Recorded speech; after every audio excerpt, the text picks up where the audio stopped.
Brought to you by 5paisa.com. Investing made easy and rewarding. Download the app now.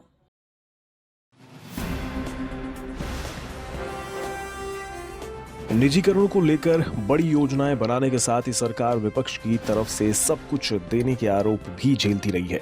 लेकिन corona के एक साल पहले से लेकर अब तक सरकार लगातार तीसरे साल विनिवेश के लक्ष्य से चूक सकती है। आंकड़ों के मुताबिक 2019-20 में सरकार का विनिवेश लक्ष्य 90,000 करोड़ रुपए था और उस साल करीब 50,000 करोड़ रुपए ही जुटाए गए थे।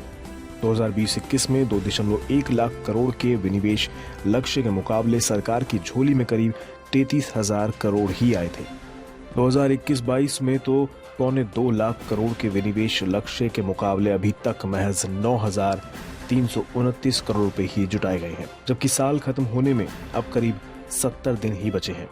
2021-22 में विनिवेश की रफ्तार को देखें तो इस साल की सबसे बड़ी डील एयर इंडिया की रही, जिसे टाटा ग्रुप को बेचा गया। इसके अलावा एनएमडीसी में ऑफर फॉर सेल यानी ओएफएस के जरिए हिस्सेदारी बेचकर 3,651 करोड़ रुपए जुटाए गए। हुडको में ओएफएस के जरिए 720 करोड़, जबकि एचसीएल में ओएफएस से 741 करोड़ रुपए जुटाए गए। कुछ और कंपनियों में हिस्सेदारी बेचकर 3,994 करोड़ रुपए जुटाए गए हैं। अब विनिवेश के लक्ष्य के करीब पहुंचने का सारा दारोमदार एलआईसी की आईपीओ पर है। अगर ये आईपीओ मार्च से पहले आ गया तो फिर सरकार को 80,000 से 1 लाख करोड़ तक मिल सकते हैं। हालांकि इसके बावजूद विनिवेश का 2.25 लाख करोड़ रुपए का लक्ष्य पूरा नहीं होगा।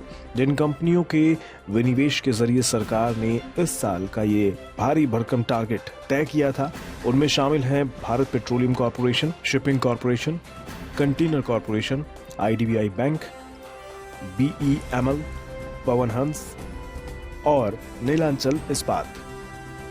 इसके अलावा 2 सरकारी बैंकों और एक जनरल इंश्योरेंस कंपनी में भी हिस्सेदारी बेचने की योजना है।